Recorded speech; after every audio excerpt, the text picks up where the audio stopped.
Well, welcome back to your lessons. We're going to move forward in our journey through this first chapter. We're on section 4.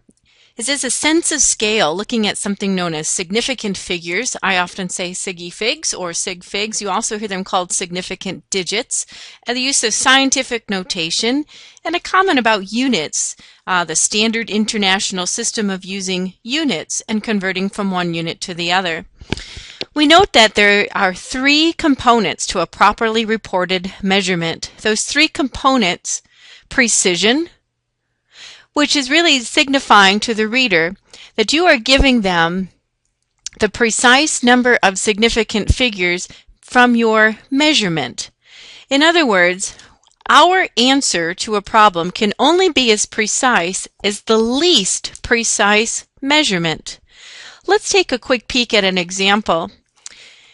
This is the figure from our chapter, figure 1.19. The precision of a measurement depends on the instrument used to make it. This is a caliper that has a precision to 0.01 millimeter. If I wanted to know the distance of this particular object using a high-tech caliper, I can clearly report with 2 decimal places from the measurement. If I had used a ruler, I would have a different precision. So thinking about significant digits really is letting us know with what certain position of the decimal place were we able to precisely make a measurement. That digital caliper in our figure made a measurement within plus or minus 0.01 millimeter.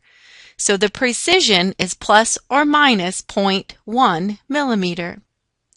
So think, or 0.01, my bad. So the precision of the ruler that we would have used, maybe perhaps the best we could have measured it would have been within plus or minus 1 millimeter. So again, the accuracy of our measurement clearly depends upon the instrument that we use. Scientific notation will also be discussed in our section. How scientists will handle very, very large numbers and very small numbers. We often use a way of denoting those using scientific notation. And the third component is known as the units for quantity, the standard international set of units, clearly known as the metric system. Let's begin highlighting some of those things we know about significant figures. Significant figures is the way to state your knowledge precisely to the last digit that is reliably known. If I look at 2.6, 2.6 has 2 significant digits. It's to the 10th place that was the last reliably known value made for the measurement.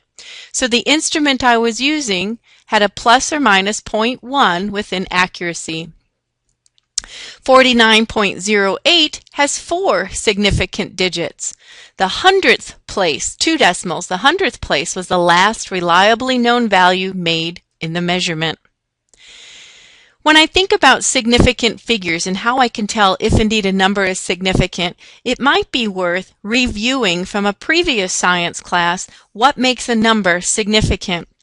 I went and found my chemistry book, because in my chemistry book I had a way of sharing with you the rules for determining if a number is significant, and I'll just share those with you if you wanted to make any margin notes. To determine if indeed a digit is significant in the number being reported, there are a series of rules, series of guidelines that let us determine if it indeed is significant. Rule 1 reminds us that every non-zero digit in a reported measurement is assumed to be significant. Every non-zero digit is significant. 24.7 meters, 3 sig figs. 0.743 meters, 3 sig figs. 714, 3 significant digits. Every non-zero number is always significant. Rule 2. Zeros that appear between non-zero digits are always significant. The measurement 7,003 meters contains 4 significant digits. 40.79 contains 4 significant digits. 1.503, again, 4 significant digits. If a 0 is appearing between two non-zero numbers, it is always significant. Rule 3. Leftmost zeros appearing in front of non-zero digits are not significant. They're simply acting as placeholders. The measurement of 0.0071, all of these to the left are simply holding places. There are only two significant digits in the number 0.0071. 0.42, two significant digits. 0.000099, two significant digits. Zeros that appear to the left of the first non-zero number are not significant. Rule 4. Zeros at the end of the number and to the right of a decimal are always significant. If the numbers appear to the right of the decimal, they are always significant. 43.00, 4 sig figs. 1.010, 4 sig figs. 9.30 is again 4 significant figures. If they appear after the decimal, count them as significant. Rule 5. Zeros at the rightmost end of a measurement that lie to the left of the decimal are not significant if they are serving as placeholders to show the magnitude of the number.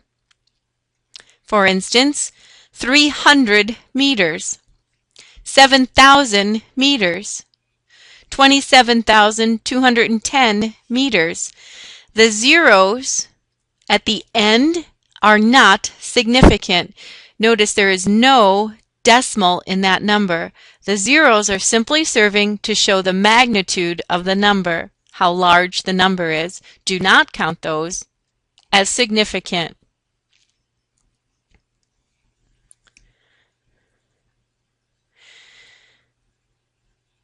I'm going to turn from there and let you process that a moment. Make sure you're all caught up with writing down some of that information. Always feel free to pause and get caught up.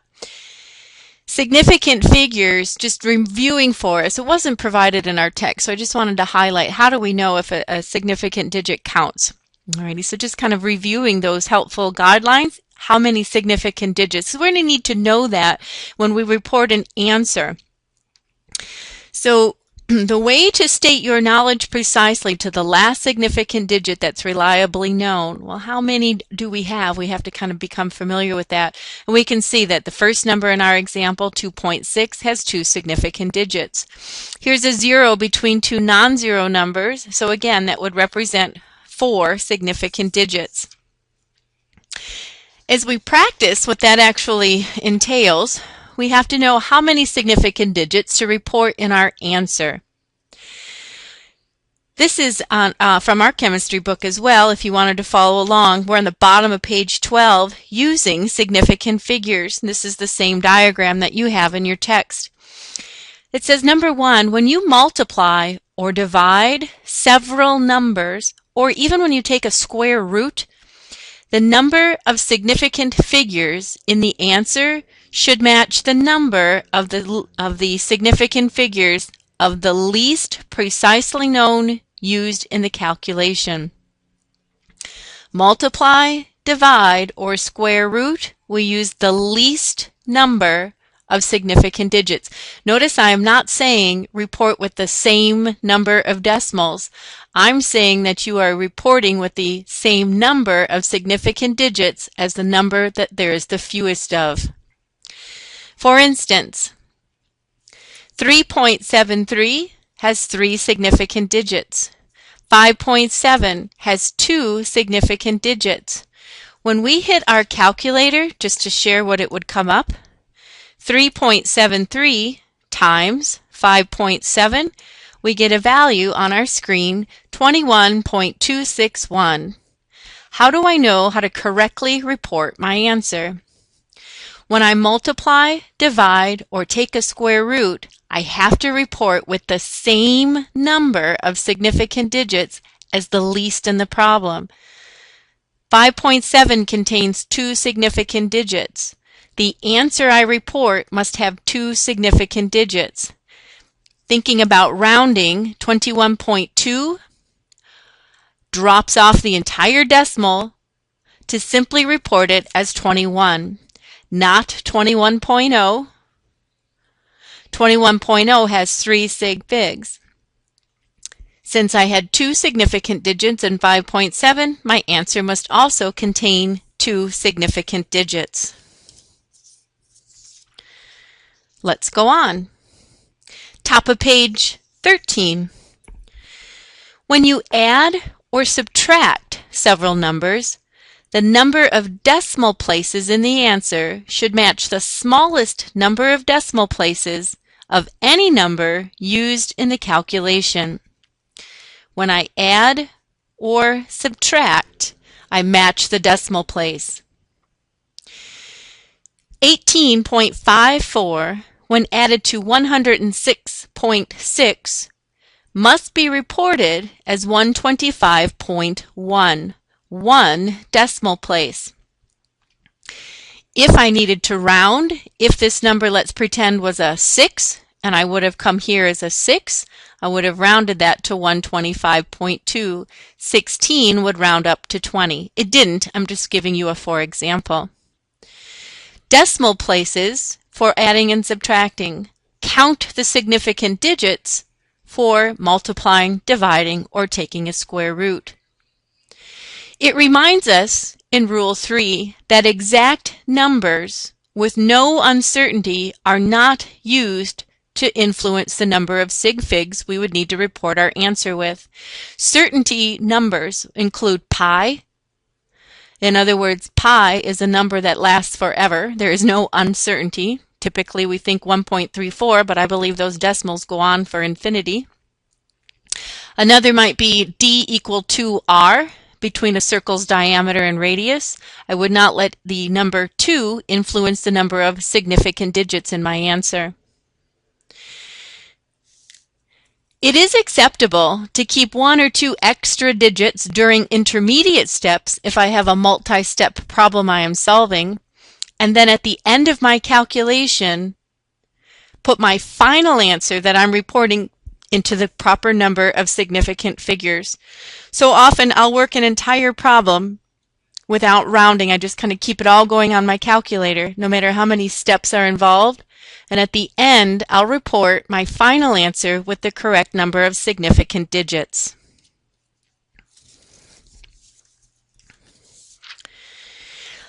Let's talk next about scientific notation, the times 10 to the. It's used for writing very, very small numbers or very, very large numbers that scientists often encounter when we're calculating. Very small and very large numbers are often handled by using scientific notation. If you're watching along in your book, scientific notation starts on page 13 and will carry over onto the next page as well. Scientific notation, let's just kind of get our feet wet here. 1 times 10 to the third is a number that's being represented with scientific notation. The times 10 to the. What it's doing for us is allowing us to predict the magnitude of the number. A positive exponent represents a very large number. If I see a negative exponent, it represents a very small number. What we're learning here is the power of 10 moving left on the number line for a negative, or moving right on the number line for a positive exponent. So to convert a number into scientific notation, we have to have a number greater than 10. So it would make no sense to write a scientific notation for numbers between 0 and 9, or 9.9 infinity. We move the decimal point to the left until only one non-zero digit remains to the left of the decimal. The remaining numbers are then multiplied by 10 raised to some power. And this power is given by the number of spaces the decimal point was moved. Let's model some as we convert the diameter of the Earth to scientific notation. This looks like a very large number. 6,370,000. Notice this would have 1, 2, 3 significant digits. The rest of these zeros are simply there to show magnitude of the number. I move the decimal place to the first, keep moving until I reach the decimal point that is going to be placed between the first non-zero digit and the second digit. 1, 2, 3, 4, 5, 6 places I've moved the number to move the decimal point to the place between the first and second non-zero number.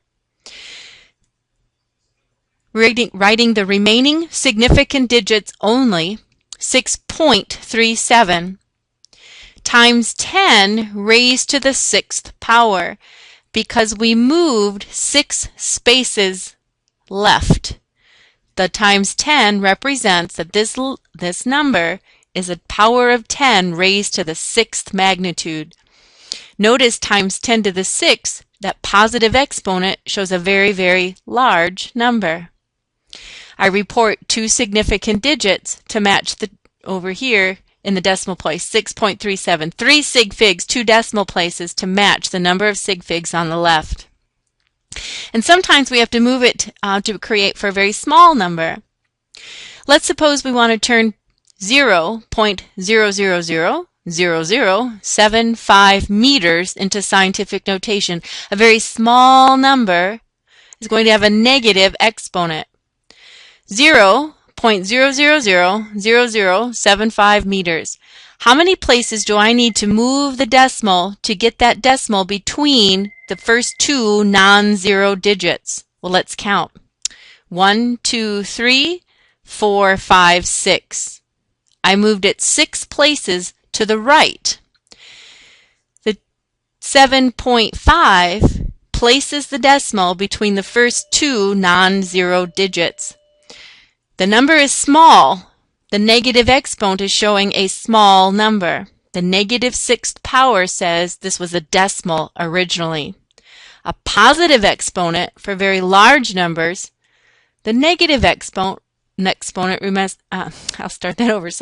negative exponent represents very small numbers. And we simply move the decimal point to find the first non-zero digit right in front of that decimal point. Scientific notation on your calculator is handled with, let me zoom out a little bit. On my scientific calculator, it sits on top of the comma key. If I wanted to type in scientific notation using my calculator, I do not, and this is a critical step, I do not use the up arrow and then go times 10 to then so forth. Resist that. You will end up getting calculator errors on your problems. Let's take a peek at this number, 6370000. Oh, I put decimals point. I'm sorry, the phone is ringing. I got distracted. 6370000. That's the number from this example here. I want to know how would I type that number into my calculator using scientific notation. I hit 6.37, second function comma, where the EE key is lying, second function comma, see that EE? Although only one E appears on the screen, the actual key has double E's on it. When I see that, that's automatically telling the calculator times 10 to the 6.37 times 10 to the 6th power. That number that I have on my screen is identical to the number I have written the long way. Scientific notation, the long way. 6.37 E positive 6. If I wanted to take 0.0000075, I should have cleared, 0.0000075 and turn that into scientific notation, notice now how it has the negative sign in front of it? I would simply type in 7.5, second function E, negative 6. That's the same number as all of the zeros up there. I just wanted to share how to type that into your calculator in case we needed a refresher. The last topic of this particular section is about units. We as scientists use the metric system. The metric system might be familiar or it might be very new to us. It depends upon our background in science. Really, in America, it's the only place we run across the metric system are in science classes. It's known as the Standard International System of Units. Table 1.1 and 1.2 are very useful here, as long as Table 1.3 to give us handy conversion factors. What I'm referring to is the first, the Common Standard International Units.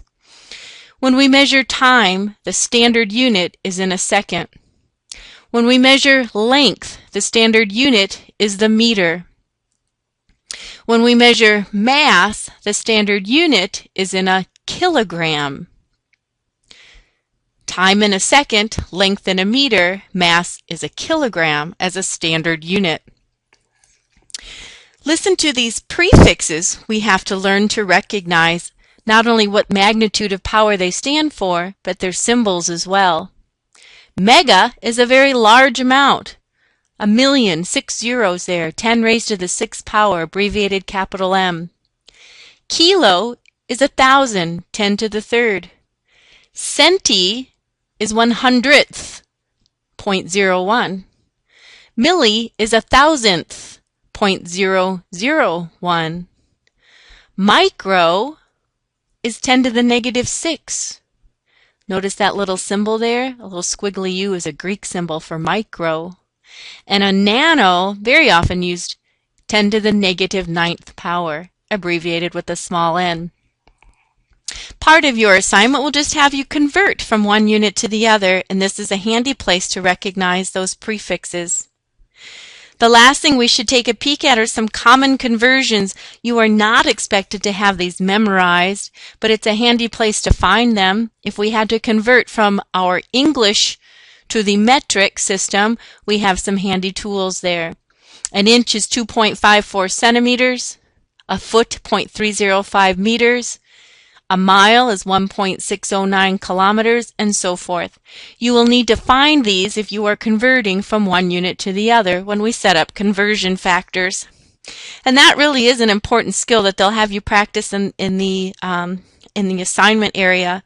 Using a conversion factor is just a ratio of equivalencies, converting one unit into another using conversion factors.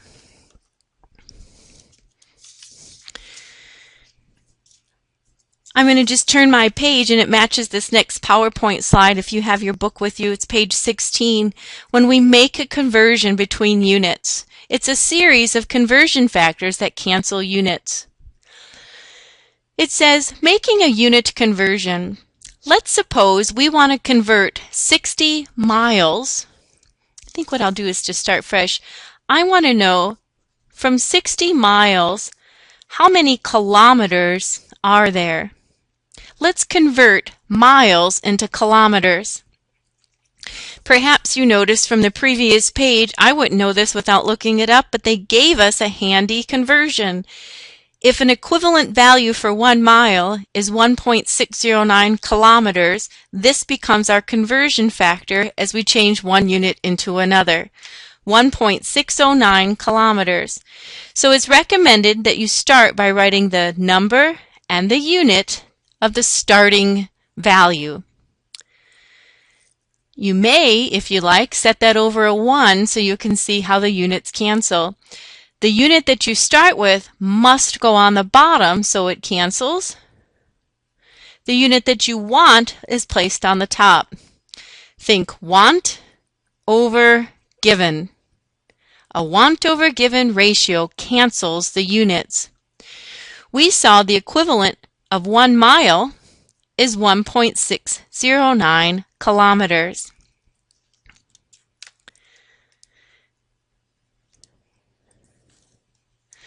$60 times 1.609 kilometers in 1 mile, I'm going to write this on right from the screen here, is 96.54 kilometers. And if we left it as that, we'd probably get it marked wrong, because now we have to consider significant digits. It's telling us, check out the least precise measurement, and you can only report as many as the least amount in your number. 60 miles gives us one non-zero digit at the end, telling us magnitude. 60 miles could be written as 6.0 times 10 to the first using scientific notation. We multiplied the appropriate conversion factor, and the conversion factor showed us kilometers in every 1 mile. We convert our final answer to the correct number of significant digits. Calculating the answer into the desired units, 60 miles and 96.54 kilometers are the same. They're only different by units. We turn that into 97 kilometers. Notice how we rounded up. 54 gets rounded up to the next nearest number, reporting with the same magnitude as the original value for the 60 miles. I would recommend stopping the lesson here. Practice these conversions, practice your significant figures, tackle the homework questions that come along with section 4, and when you feel that you've mastered this content, start the next video lesson.